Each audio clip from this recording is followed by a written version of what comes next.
ناظرین، جیسا کہ آپ جانتے ہیں کہ ارکان اسلام 5 ہیں اور حج ان میں سے ایک رکن ہے۔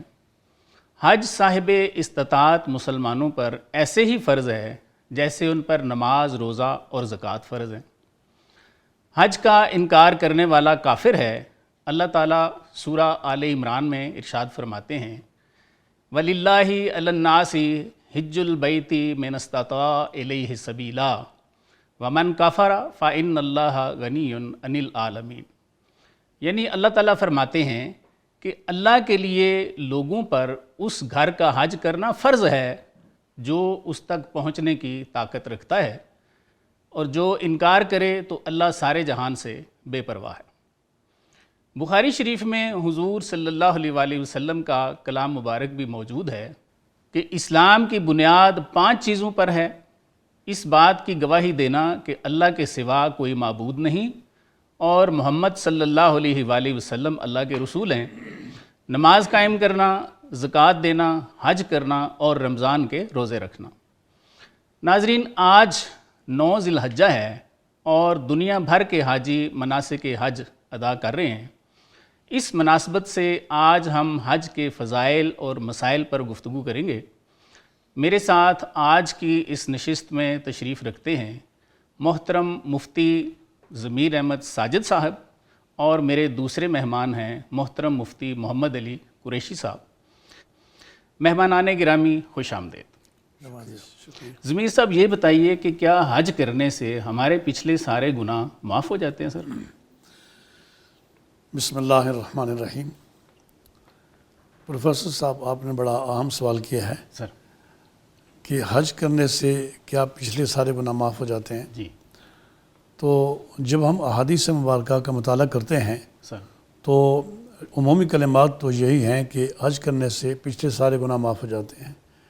حج سابقہ گناہوں کو مٹا دیتا ہے، جی، لیکن اس پر اہل علم کی تحقیق ہے اور قرآن و سنت کی شواہد اور احکام موجود ہیں جی کہ جو حقوق العباد ہیں جی یا ایسے بڑے گناہ ہیں جو انسان نے کیے ہوئے ہیں، وہ توبہ کے بغیر معاف نہیں ہوتے، اور جو حقوق العباد ہیں وہ جب تک بندہ وہ ادا نہ کرے تو اس وقت تک وہ ادا ہوتے نہیں ہیں۔ کسی نے کسی سے قرض لیا ہوا ہے، یا کوئی کسی کی زمین ضبط کی ہوئی ہے، یا کوئی اور کسی کا حق مارا ہوا ہے، تو ایسا نہیں کہ وہ حج کر لے تو وہ معاف ہو جائے گا، بلکہ وہ خود جس کا پامال کیا گیا اگر وہ معاف کرے تو معاف ہوگا، یا یہ حق اسے واپس کرے تو معاف ہوگا۔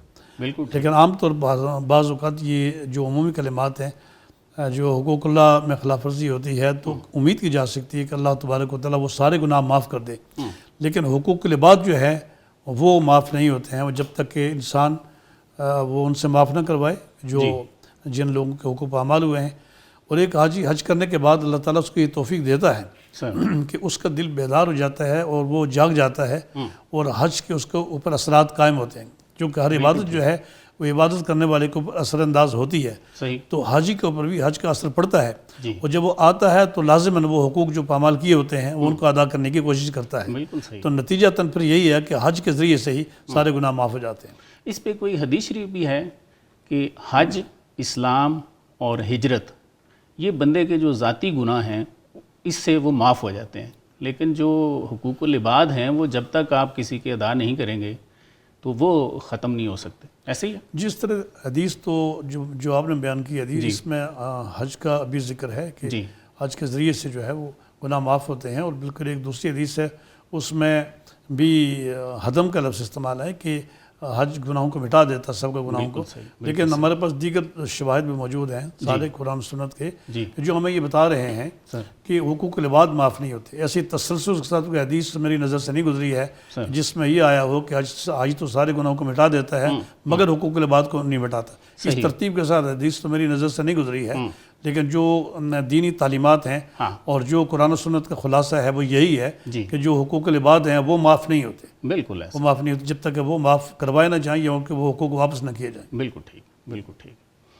مفتی صاحب، بخاری کی حدیث ہے کہ آپ صلی اللہ علیہ وآلہ وسلم سے سوال کیا گیا کہ سرکار افضل اعمال کون سے ہیں؟ تو آپ نے ارشاد فرمایا کہ اللہ اور اس کے رسول پر ایمان لانا۔ پھر صحابہ نے سوال کیا کہ حضور اس کے بعد؟ آپ نے فرمایا جہاد کرنا۔ پھر سوال کیا گیا کہ سرکار اس کے بعد، تو آپ نے فرمایا حج مبرور۔ تو سر یہ ارشاد فرمائیے کہ یہ حج مبرور کیا ہے اور اس کی فضیلت کیا ہے؟ نحمدہ ونصلی ونسلم علی رسولہ الکریم۔ بہت شکریہ آپ کا۔ سر وہ جو جس حدیث کا آپ ذکر خیر فرما رہے ہیں وہ یہی ہے، ای الاعمال افضل، اعمال میں سے کون سا عمل سب سے زیادہ پسندیدہ ہے؟ جی، تو آخر میں آقا نے یہی ارشاد فرمایا، الحج المبرور لیس لہ جزاء الا الجنہ، سبحان اللہ، کہ وہ حج مبرور ہے اور اس کا بدلہ سوائے جنت کے اور کچھ نہیں بھی نہیں ہے۔ ٹھیک، اہل علم نے لکھا ہے کہ حج مبرور سے کیا مراد ہے؟ جی یعنی بعض حضرات فرماتے ہیں حج مبرور سے مراد حج مقبول، ٹھیک، یعنی وہ حج جو اللہ کے ہاں قبول ہو گیا، قبول ہو گیا۔ ٹھیک، اور بعض حضرات یہ فرماتے ہیں کہ حج مبرور کا معنی یہ ہے کہ پھر حاجی جیسے محترم علامہ صاحب ارشاد فرما رہے تھے کہ جب وہ حج کر لے تو حج کرنے کے بعد اب اس شخص کو پھر دنیا سے رغبت نہ رہے، صحیح، مطلب اس کا تعلق جو ہے وہ رخ آخرت کی طرف کیا ہو جائے، رخ پھر جائے، پھر جائے۔ بالکل ٹھیک، اصل میں یہ کورس ہے جی، حج کا نا، یہ تو ایک عاشقانہ سفر ہے، یہ کورس ہے۔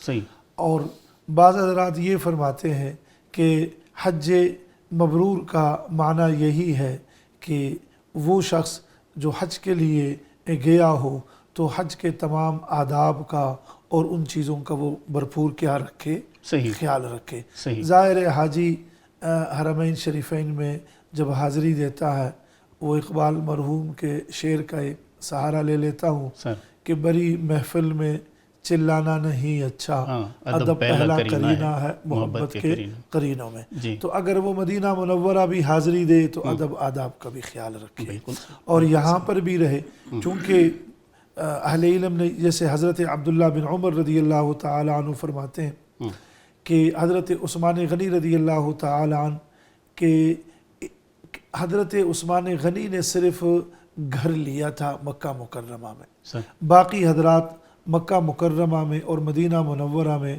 مدینہ نہیں مکے کی بات کر رہا ہوں، یہاں وہ مستقل رہائش بھی نہیں رکھتے تھے۔ سر، اور اس لیے ہمارے امام اعظم ابو حنیفہ رحمہ اللہ بھی یہ فرماتے ہیں جی، کہ آپ وہاں مستقل رہائش نہ رکھیں۔ ٹھیک، تو کسی نے امام صاحب سے پوچھا تو انہوں نے کہا اس کی وجہ یہ ہے کہ عید کا دن ہو اور آپ کو اپنا ملک یاد آ جائے، وہ تہوار یاد آ جائے، تو گویا کہ اس شہر پہ آپ اپنے شہر کو کیا دے رہے ہیں، ترجیح دے، اور یہ مناسب۔ تو مطلب حج مبرور کا معنی یہ ہے کہ ادب آداب کا بھی خیال رکھا جائے اور حج کے بعد اس شخص کی زندگی میں تبدیلی آ جائے۔ بالکل، جیسے مولانا نے فرمایا بس اس میں جب تک تبدیلی، چونکہ کوئی بھی عمل ہے اس کے پیچھے کوئی اثرات تو ضرور ہیں۔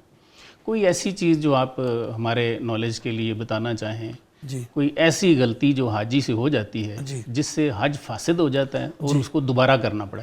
جی، سر، حج کے جو فرائض ہیں سر، وہ 3 ہیں میرے محترم۔ سر، تو ان 3 فرائض کا حجاج نے خیال رکھنا ہے۔ سر، اس کے لیے میں ایک لفظ یوز کرتا ہوں اعزو، یعنی الف سے احرام باندھنا جی، اور عین سے وقوف عرفہ اور زا سے طواف زیارت۔ یہ آپ نے خود بنایا ہے؟ جی خود بنا، وَلْيَطَوَّفُوا بِالْبَيْتِ الْعَتِيقِ، صحیح، تو یہ اس سے ہے طواف، یعنی 3 فرائض کا تو وہ خیال رکھے گا۔ صحیح، اور ان فرائض میں ایک سخت مسئلہ جو ہے وہ ان خواتین کے لیے بھی ہوتا ہے جی، کہ جو خاتون وہاں پر پہنچ گئی لیکن وہ پاک نہیں ہے تو اب وہ کیا کرے؟ تو بقیہ تو حج منا میں، مزدلفہ، عرفات میں وہ باہر ادا کرتی ہے، وہ مساجد نہیں ہے، لیکن یہاں طواف زیارہ کے لیے اس کو بیت اللہ شریف میں آنا پڑتا ہے، اور جب بیت اللہ میں آنا پڑتا ہے تو پھر اہل علم نے اس کا متبادل حل یہ نکالا ہے کہ وہ خاتون جو ہے وہ اس فرض کو بھی ادا کرے گی، ٹھیک، اور جب تک وہ اس فرض کو ادا نہ کرے وہ شوہر کے لیے حلال بھی نہیں ہے۔ صحیح، وہ چونکہ قرآن کریم کی آیت فلا رفث ولا فسوق ولا جدال فی الحج، بالکل، کہ حاجی نے پھر یہ 3 کام نہیں کرنے۔ صحیح، تو اب یہ جو خاتون ہے یہ پھر اسی حالت میں ندامت کے ساتھ آ کر بیت اللہ شریف میں طواف کرے گی، طواف زیارہ، اور پھر بڑا دم دے گی۔ بڑے دم کو ہم کہتے ہیں وہ جانور جس میں 7 حصے ہوں۔ اچھا ٹھیک ہے. چونکہ کئی مرتبہ ایسے ہوتا ہے کہ یہ ہر خاتون کے لیے نہیں، اگر اس کے پاس وقت ہے تو وہ طواف زیارہ کا جو وقت ہے وہ 12 ذی الحجہ کے 10، 11، 12 کے مغرب تک ہوتا ہے. لیکن اگر وہ جلدی واپس آنا چاہتی ہے، جیسے کہ بعض حضرات ہمارے اب حج کے لیے جاتے ہیں وہ تقریباً 2 ہفتوں میں واپس آ جاتے ہیں. صحیح. اور بعض حضرات جو ہے اس سے کم میں، یا وہ خاتون نے مدینہ منورہ نکلنا ہے تو پھر وہ یہ اس کے لیے ضروری ہے کہ وہ اس طواف کا بھی اہتمام کرے. اور حج کے جو واجبات ہیں وہ کل 6 ہیں. سر تو اس کے لیے میں نے ایک لفظ بنایا تھا ورقہ 100، جیسے کتاب کا ورقہ ہے. تو واو سے وقوف مزدلفہ، صحیح، یہ حج کا پہلا واجب ہے. صحیح. اور را سے رمی، جی. اور قاف سے قربانی. ٹھیک. اور آگے یہ 2 آنکھوں والی ہاں ہے لیکن اس کو ہاں سمجھ لیں، اس سے حلق. صحیح. فقہ حنفی میں ان میں ترتیب بھی ہے. جی. اور یہ چاروں منا میں کیے جاتے ہیں. بالکل ٹھیک. اور ورقہ 100 اور سین سے مراد سعی ہے. صحیح. یعنی طواف زیارہ میں جب انسان سامنے سعی کرنے جاتا ہے، ان الصفا والمروہ من شعائر اللہ، صفا مروہ میں جو دوڑ ہے اس کو سعی کہتے ہیں. اور واو سے طواف وداع. اور یہ طواف وداع اس خاتون کو بھی معاف ہے اگر وہ پاک نہ ہو، اور مکی کو بھی یہ معاف ہے، اس لیے کہ اس نے مکے سے کیا رخصت ہونا ہے، اس نے تو شام کو آ کر پھر دوبارہ نماز پڑھنی ہے. تو یہ اس کو بھی طواف وداع معاف ہے. تو حج کے ان 6 واجبات سے بھی دم آتا ہے. صحیح. اور ان 3 فرائض کو بھی اگر وہ مکمل طور پر ادا نہیں کرتا تو اس سے بھی بڑا دم آتا ہے. بالکل ٹھیک.